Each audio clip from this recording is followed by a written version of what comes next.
Господин Петковски, добро утро, дојдовте во студиото на Телма. Добро утро, добро најдов. Непосреден повод за вашето гостување е вчера објавениот извештај кој констатира дека минатата година во 2021 дури 30 луѓе загинале, го загубиле животот во Македонија за време на несреќа на работното место. Точно. Тоа представува зголемување од некаде 21% во однос на минатата година, кога имавме 25 смртни случаи. Ке ми дозволите да цитирам еден дел од извештајот, односно дел од воведот. Запрепастувачки е како ноншалантно и без било каков поголем потрес ова го восприема македонското општество, кој како да има бескрајен апетит за трагедии и непромислености. Констатирате откако наведувате дека расте трендот на несреќи на работното место, дека државата нема сенс, односно институциите се некако незаинтересирани да ги научат лекциите за да не ни се повторуваат трагедии на работните места. Па видете, овде човекот зборува. Професионалецот напред се човекот, кој што во континуитет од 2007 година собира податоци и гледа дека всушност во Македонија не е доволно ни над 400 луѓе да загинат за некој да се освести дека всушност работните полиња или работните места во Македонија се мински полиња. Кога го гледате тоа е кога едноставно вниманието на јавноста или поточно на оние кои би требало да реагираат само на 28 април, кога е Светскиот ден за безбедност и здравје при работа, некако доаѓа и ви докривува дека на крајот на краевите не научуваме од грешките. Не доаѓаме во ситуација да не ги повторуваме, не доаѓаме во ситуација да не ги зацрнуваме семејствата. Но едноставно веројатно и 23-та и 24-та ќе дојдеме во иста позиција и ќе дојдеме во ситуација да констатираме повторно трендот на смртни случаи и потешки професионални повреди. Констатирате и ваша слабост, односно сте доста самокритични дека не сте успеале како граѓанска организација да ги поттикнете државните институции да преземат мерки за да не ни се повторуваат такви трагедии под паролата така му било пишано на работникот кој го загубил местото и се зацрнуваат семејства, бројни семејства. Видете, јас никогаш не сум само малце ке се обидам да не имаме толку тешка ситуација. Тоест опишувањето на целото обкружување, не сакаме да бидеме тие двајца старци од Muppet Show па само да коментираме. Не, едноставно ние сме дел од целиот овој систем за безбедност и здравје при работа и ние сме дел од оние кои што себе ја наоѓаме дел од грешката како не сме успеале да допреме до оние кои што всушност би било потребно да направат одредени промени во општеството. Кога зборувам за одредени промени, не зборувам дека не сме посочиле како треба да се направи, него зборувам како не сме успеале да допреме да останат тие од другата страна глуви на нашите професионални решенија, на нашите би рекол пристапи кои би требало да изменат оваа црна ситуација во Македонија. При тоа во оваа бројка од 30 смртни случаи на работното место не се земени предвид или не се избројани патниците, па и не знам возачите дали се посметани, кои загинаа во автобуската несреќа на Беса Транс во Бугарија и дали се вбројани и медицинскиот персонал кој изгоре во болницата во Тетово. Ќе ми простите, но за Тетово мислам дека немаше медицински персонал кој загина. Може би јас грешам, но возачите на Беса Транс беа вклучени. Бидејќи во графата по градови не видов дека во странство има некои загинати. Да, тие се под останато ги имаме бележено. Видете, целокупниот наш напор како професионална организација е да со овие извештаи ние ги поттикнеме државните институции да веќе еднаш почнат и имаат еден извештај кој би говорил токму ова вие што го побарувате. Не заради друго, него заради тоа што нашите средства, нашите пари, нашите даноци се обезбедуваат да тие работат. Поточно ние ги плаќаме нив да ја одработуваат работата која ние не треба да ја работиме. Но, од друга страна, кога ќе имаме ситуацијата како што имаме, и понатамо ќе продолжиме како граѓанска организација да доаѓаме да ги публикуваме извештаите се до онај момент додека тие не се освестат. Добро, овде вие кажувате и по кои сектори се најпроблематични, кои се работници најзагрозени. Така. Меѓутоа, ние како држава си дозволивме за неполни 2 години да ни се случат 2 автобуски несреќи од Durmo Tours во февруари 2019 до Па што ви говори тоа, Горан? Беса Транс во Бугарија минатата есен. Дали добивме ние некој Вие како извештај? експерт за заштита при работа, како тоа го коментирате? Неодговорност.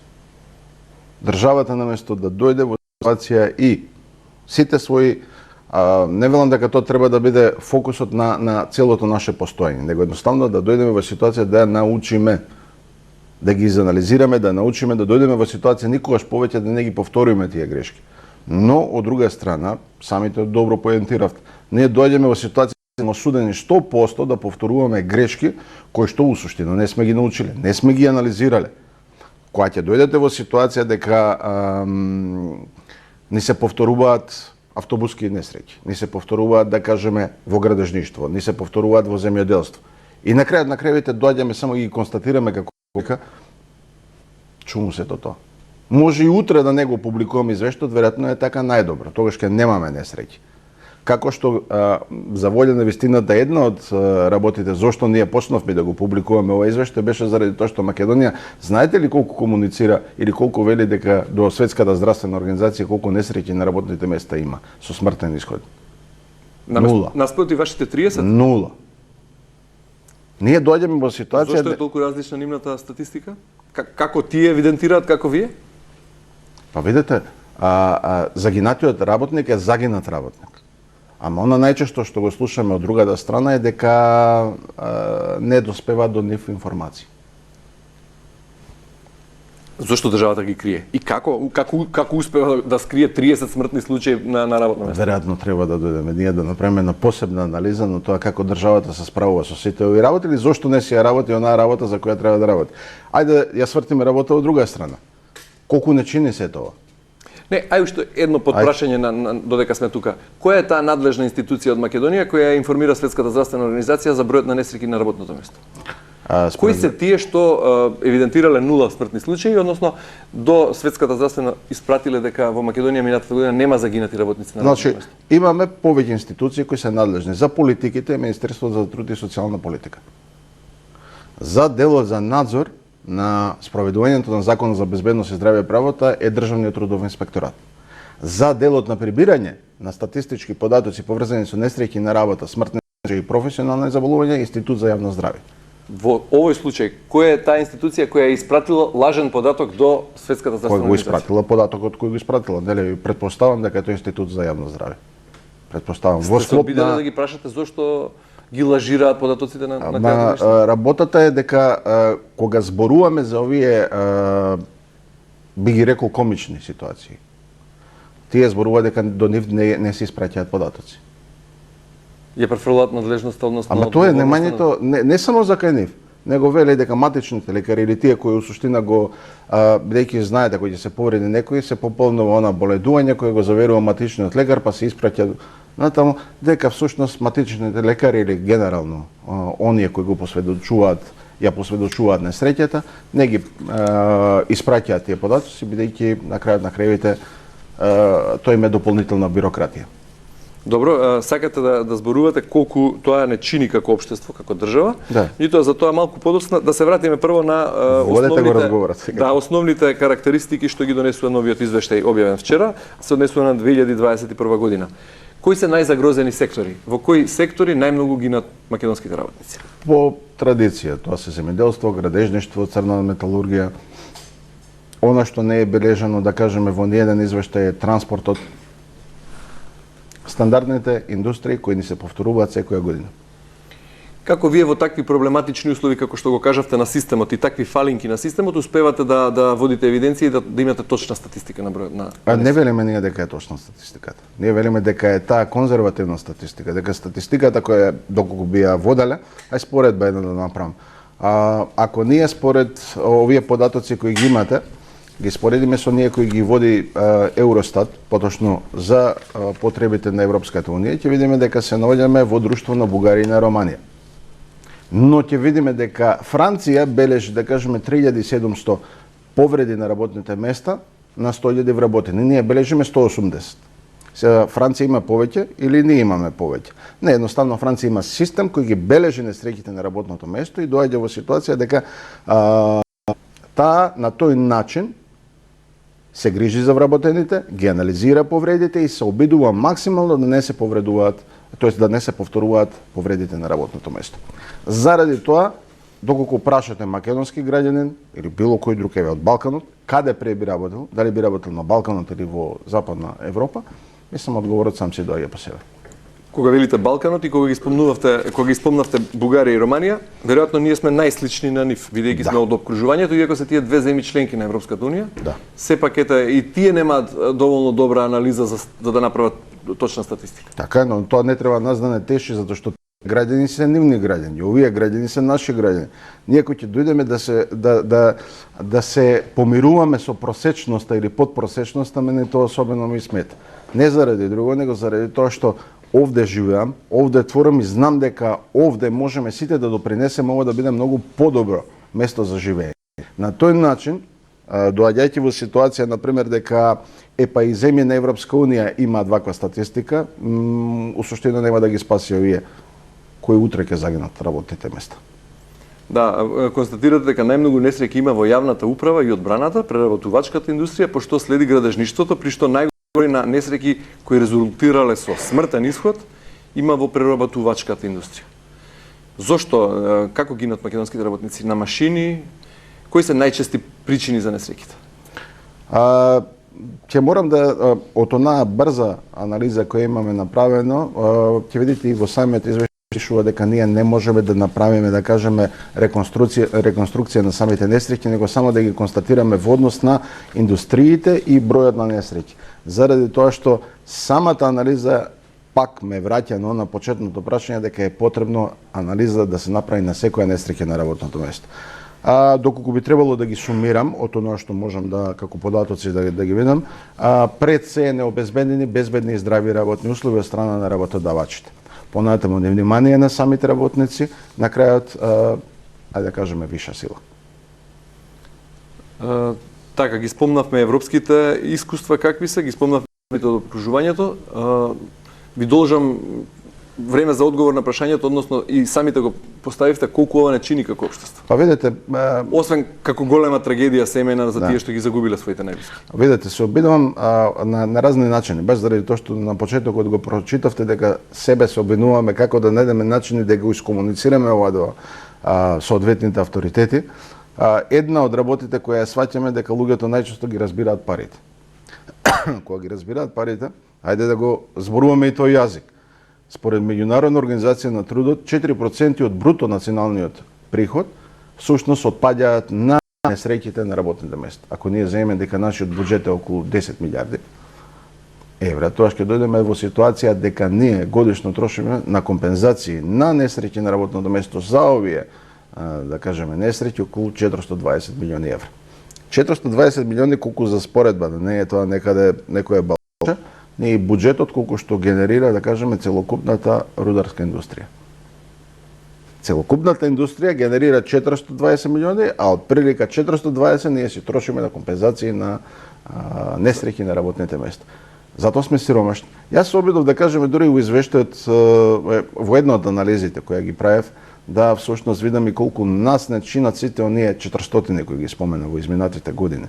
Колку тие потфрлиле да уфрлат или да допринесат во фондовите, со плати, со едно со друго, земајќи некоја си медијана од 30.000 просек, некаде 2014 година бруто плата.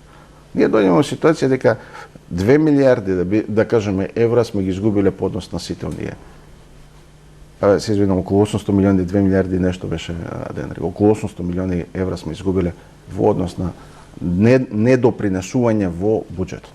Огромни суми на пари и ако некој не ги разбира човечките трагедии, нека се обиди, нека ги разбере барем овие економските.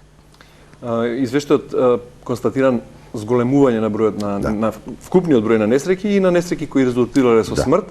Дали тоа се должи на постепеното враќање во нормала на животот по пандемиската 2020 или пак на нешто друго? Какви се трендовите низ годините на нас? Видете вака, една работа не сакам да остане неискажана од наша страна.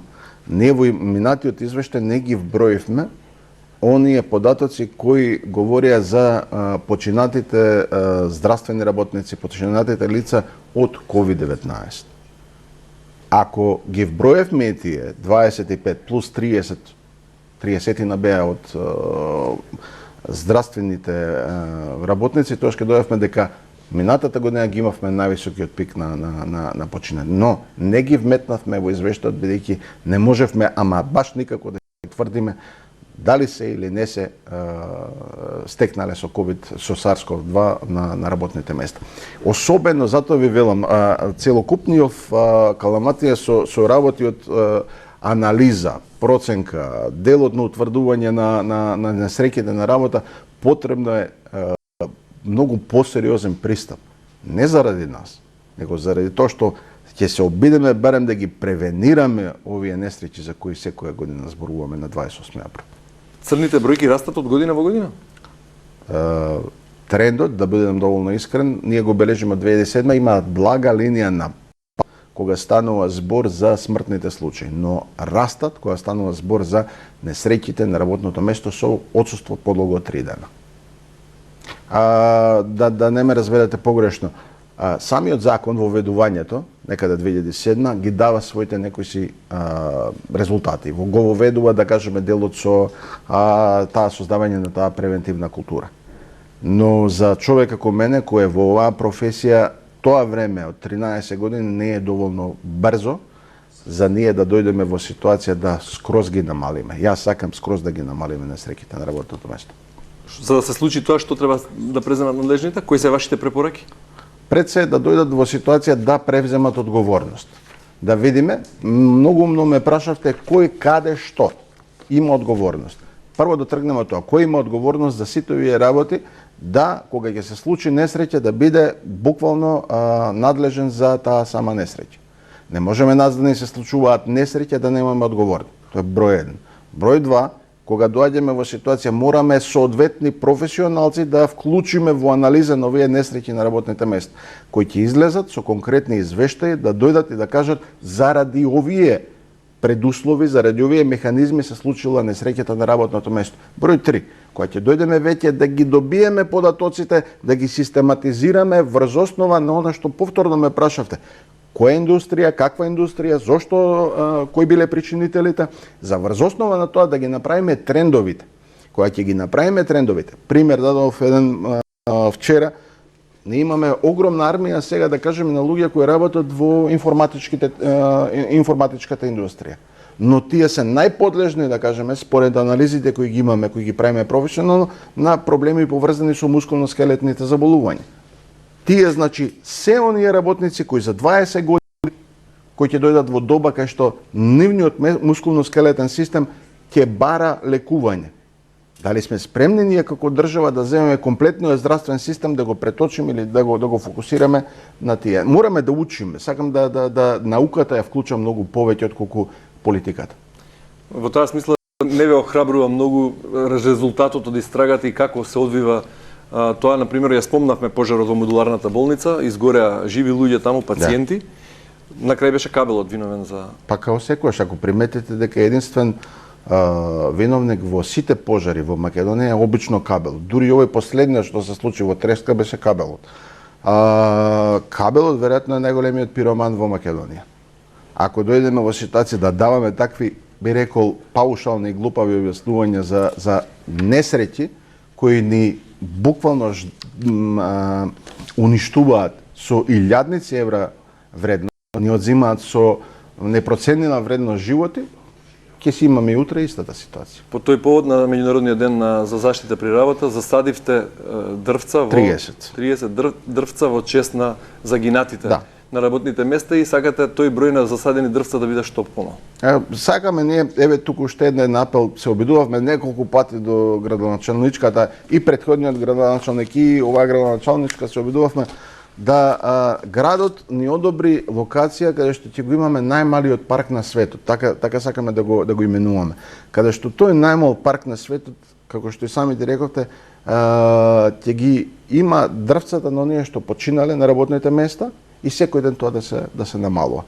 Мислам, јас сакам да го гледам малце од целиот овој, не само црна страна, сакам да го гледам животот како круг. Да, несреќите се случуваат и ќе се случуваат, тие не можеме да ги избегнеме. Но она што сакам да го дадам како инсентив или поттик е дека животот само низ ум и само низ добри дела можеме да го направиме подобар. Делот на заседувањето е, ке се сеќаваме, но и друга страна правиме, ајде да кажеме, од еколошки аспект една добра иницијатива. Господин Петков, си благодарам за гостувањето во утринската натална. Благодарам. Многу е топло да видите ме како се.